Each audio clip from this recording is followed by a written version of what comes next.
RBI staff college Chennai में हमारे induction का दूसरा दिन। वर्षा मेरे पास आके बोली, सीपी अगला नंबर तुम्हारा है और हाँ, डॉक्यूमेंट चेकिंग के लिए जाओगे, बता दूं अभी तुम्हारी रैंक 5th है। मुझे अपने प्रोफेसर की वो बात याद आ गई। जब मैं एग्ज़ाम की तैयारी कर रहा था तो उन्होंने एक दिन पास आके बोला, सीपी पढ़ने से नहीं होगा। और ये वो टाइम था जब मेरा फेज़ 1 एग्ज़ाम निकल चुका था और मैं फेज़ 2 की तैयारी कर रहा था। मुझे बात थोड़ा अटपटी लगी, लेकिन आगे बताता हूँ कि मेरे प्रोफेसर ने किस तरीके से वो बात बोल के मेरी मदद की। मुझे तो बहुत खुशी मिलती अगर मेरी रैंक 55th होती। हमारे बैच में 55 लोग थे और जैसे मुझे ग्रेड 80 मार्क्स पे लाने में, ग्रेड ए लाने में, मैं पंतनगर यूनिवर्सिटी में पढ़ता था, तो हमारे यहाँ पे क्या होता था, ग्रेड ए लाने के लिए आप 80 मार्क्स लाओ या 100, आपको ग्रेड ए मिलना है। तो 80 पे ग्रेड मार्क लाके हमें बड़ी अपार खुशी मिलती थी कि ए ग्रेड लाए, वो भी 80 पे। तो मेरा तो फंडा एकदम क्लियर था कि अगर मैं आरबीआई में ग्रेड बी ऑफिसर बन जाता हूँ और मेरी रैंक एकदम लास्ट है, तो उससे बढ़िया सिचुएशन कुछ नहीं है, क्योंकि मैं तो ग्रेड बी बन ही गया। वो तो वहां जाने के बाद मालूम पड़ा कि रैंक से सीनियोरिटी होती है।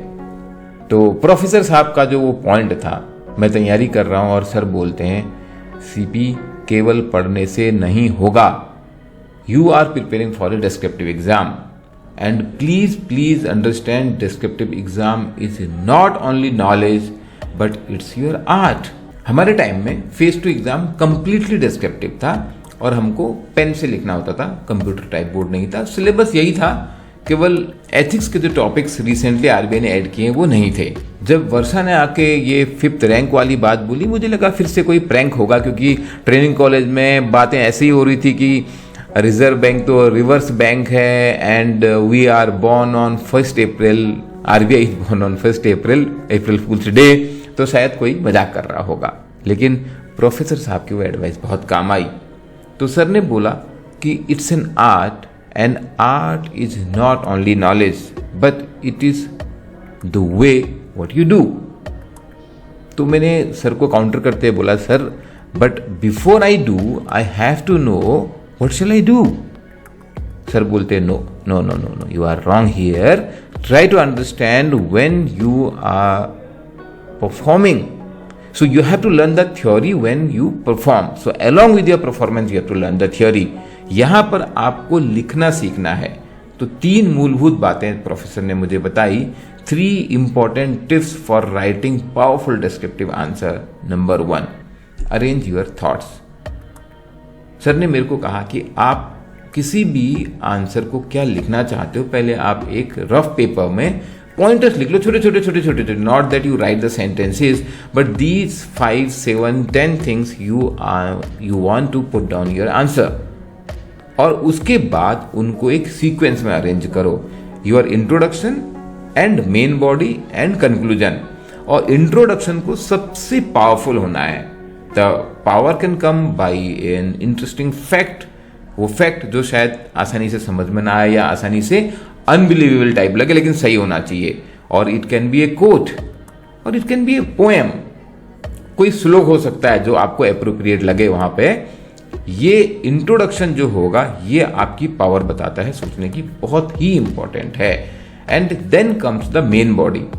मेन बॉडी में आपको सारे जो भी अपनी नॉलेज है, आर्ग्यूमेंट है, वो डालने हैं। And here comes the second point, that you have to learn arranging your facts with your ideas and argument. अगर आप एग्जाम में केवल फैक्ट रिप्रोड्यूस कर रहे हो तो ये तो मालूम पड़ जाएगा कि आप बहुत पढ़ के आए हो, आपने बहुत सारा ज्ञान लिया हुआ यहाँ से वहाँ से, but what is your original thought, वो कैसे पता लगेगा। और अगर आप केवल अपने ही थॉट, अपने ही हाइपोथेटिकल आइडियाज, अपने ही आर्ग्यूमेंट लिखे जा रहे हो विदाउट टेलिंग द फैक्ट्स और without comparing that with the situation today, और maybe situation today in a country versus other countries, one gender versus other, well off people, wealthy people versus poor, whatever is the situation, तो आपको वो fact के साथ अपने thoughts, अपने ideas, अपने argument present करने हैं। दैट इज पॉइंट नंबर 2, उनको ब्लेंड करना सीखना है। And point number 3 is powerful presentation. उस प्रेजेंटेशन में आज के समय में शायद वो कॉन्टेक्स्ट थोड़ा डिफरेंट हो जाए। उन्होंने बोला देखो तुम्हारी हैंडराइटिंग बहुत खराब है, तुमको आता सब है, बट तुम इतना गंदा लिखोगे तो पढ़ना कौन जाएगा, आप कम लिखो भाई।